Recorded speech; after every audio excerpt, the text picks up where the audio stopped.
Welcome everyone to our League of Legends Top 5 Play Show for an exciting new lineup. If you enjoyed today's video, please consider giving it a thumbs up, drop us a comment, or subscribe. And if you disliked the video, please still drop us a comment or give the video a thumbs down. We're not perfect, but we're always happy to learn through feedback, whether good or bad. Now, without further ado, it's time to jump into the first play of today's episode, submitted by Mimicked on Maokai. He decides to go in on Warwick to pull pressure away from the tower, but then he lines up a beautiful angle with his ultimate, just barely hitting Tryndamere behind him and Orianna way out to the side. The reflection damage from Thornmail allows him to drop both of the carries, and then he knocks Warwick back, forcing the flash. He's already relieved so much pressure because his Caitlyn's been dealing with super minions in the top lane. The enemies close in and Warwick locks him up with a fear, but he's gained 2 levels during this play and he's ready to put up a fight. The enemy team, on the other hand, are trying to peace out, but the saplings put in work and a Q flash finishes the job. Warwick and Maokai are now left in a 1v1, but a few smacks later, Warwick goes down to Bramble Smash for the shutdown. Coming up next in today's lineup, we have lab member 004 playing Thresh and really setting up his team for a free win. The enemy team mispositioned, so Thresh speeds in and catches them all with a flash flay on all 5 into Yasuo's ultimate and a 5-man Hemo Plague. The hook goes wide, but it doesn't matter as 4 enemies drop right away, and with the momentum from the fight, they run straight down mid for the free inhib.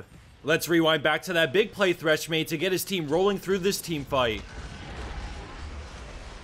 Moving along and into our number 3 spot, we have Bobs on Gnar, and in the beginning we see him slow Diana with his Q as he walks into auto range to slow her with Frozen Mallet. She tries to flash out, but he continuously slows her until the chain procs and he takes her down. The rage bar is rapidly building and very quickly is pushed past the point of no return, catching them all with a flash ult for the massive stun into a second stun. Now it's his turn as he gets knocked airborne twice, but manages to retaliate with a quick QEW to barely finish off both enemies. He takes a backseat approach to the rest of the team fight as his team slowly cleans up what remains for the ace.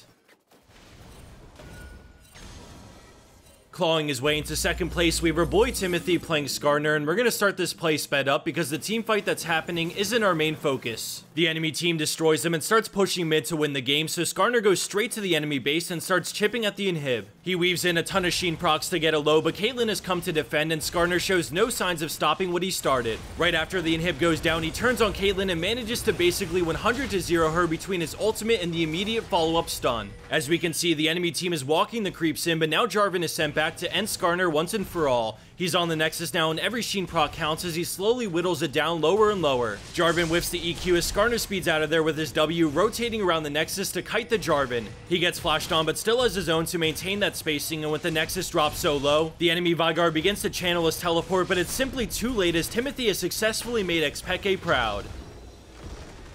And for our number 1 pro play for this week, we have Mãjestic on Twitch, and right off the bat we see him sneaking his way towards a team fight that his team is losing badly. He repositions slightly before opening up, stacking up his deadly venom on everyone, and then as TF approaches with a gold card, he quickly sneaks in his E and auto attack to secure the kill on both TF and Darius, even though the stun connected. He activates ambush and walks up, getting onto Xayah, and when he sees Lee Sin turn around, he flashes to dodge Sonic Wave and Featherstorm. He manages to max out his passive on both and get off the expunge right after getting kicked. Zack's the hero he needs and flashes to block Morgana's binding, allowing Twitch to finish her off for the unofficial Penta.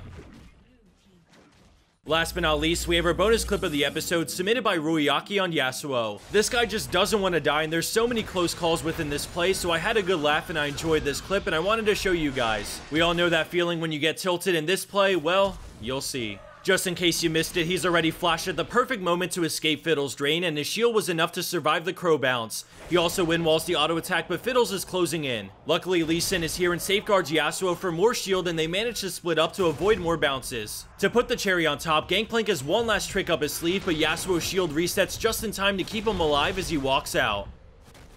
I wanted to throw a quick shout out to the sponsor of today's video, DraftKings. They set up a free contest we can all join with a $500 prize pool, and first place gets $25 in RP. 150 people are guaranteed to win something, and it's honestly just a fun thing for us to do as a community. I love watching the LCS, and it makes it that much more exciting. Again, it's completely free to enter, no strings attached, but be sure to check it out ASAP because the contest gets locked on Saturday the 15th. The link to our contest is down below in the description box, so be sure to have a look and good luck.